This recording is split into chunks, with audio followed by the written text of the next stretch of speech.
بسم اللہ والصلاة والسلام علی رسول اللہ اما بعد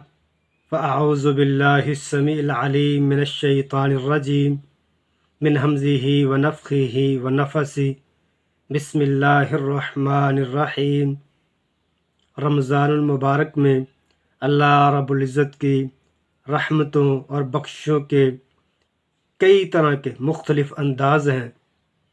اللہ رب العزت کی رحمت کا، اس کی بخشش کا اندازہ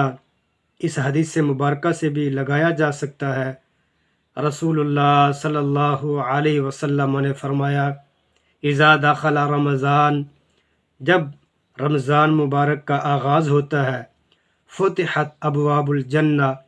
جنت کے تمام دروازے کھول دیے جاتے ہیں، ولم یغلق منہا باب، جنت کے دروازوں میں سے ایک بھی دروازہ بند نہیں ہوتا، وغلقت ابواب جہنم، اور جہنم کے تمام دروازے بند کر دیے جاتے ہیں، ولم یفتح منہا باب، جہنم کا ایک بھی دروازہ کھلا نہیں ہوتا۔ اور ایک حدیث مبارکہ میں ہے، وفتحت ابواب السماء، آسمان کے تمام دروازے کھول دیے جاتے ہیں، ونادى مناد من السماء، اور اللہ رب العزت کی طرف سے منادی لگانے والا فرشتہ یہ صدا لگاتا ہے، یا باغی الخیر اقبل، اے نیکیوں کے متلاشی، اے رب کو راضی کرنے کے متمنی،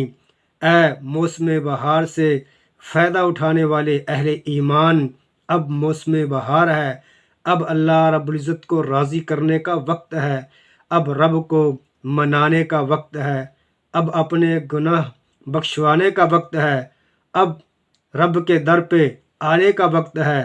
اور اب اللہ رب العزت کی جنت کا حقدار بننے کا وقت ہے۔ اقبل، اب کوشش کر، جتنی ہو سکتا ہے محنت کر، کوشش کر اپنے جنت والے عظیم مقصد کو پانے کے لیے۔ وَيَا بَاغِيَ الشَّرِّ اقصر، اور اللہ رب العزت کا نورانی فرشتہ یہ صدا لگاتا ہے، اے اللہ کے نافرمان، اے اللہ کے باغی، اے قرآن و حدیث کو پامال کرنے والے، اے آخرت کی فکر سے غافل، اے اپنے رب کو ناراض کرنے والے، اے دن رات اللہ کی نافرمانی میں بسر کرنے والے،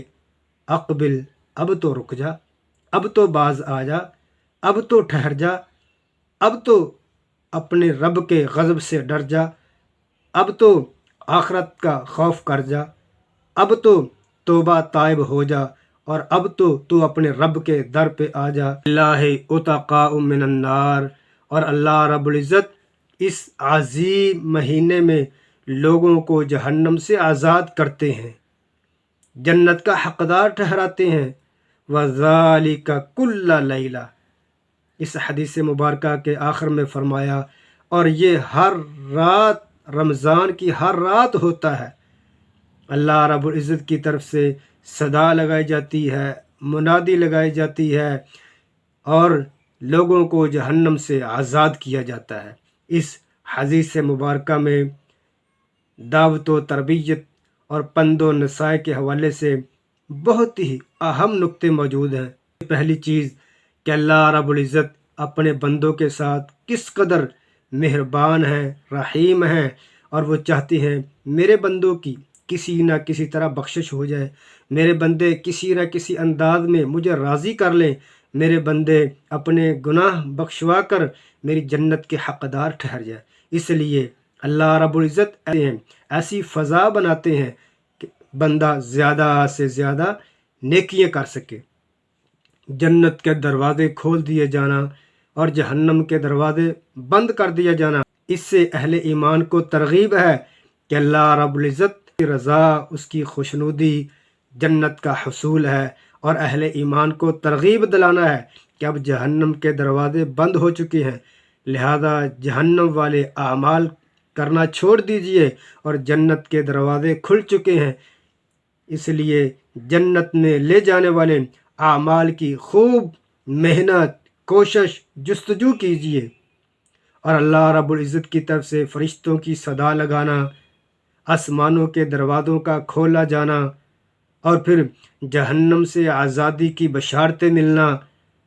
سبحان اللہ، کس قدر عظیم عظمت، شان اور اللہ کی نوازشات والا یہ مہینہ ہے۔ اگر انسان اس عظیم مہینے میں اپنی بخشش نہ کروا سکے، یقیناً اس سے بڑا ناکام اور نامراد کوئی نہیں۔ اللہ رب العزت ہمیں اس مہینے کی کما حق ہو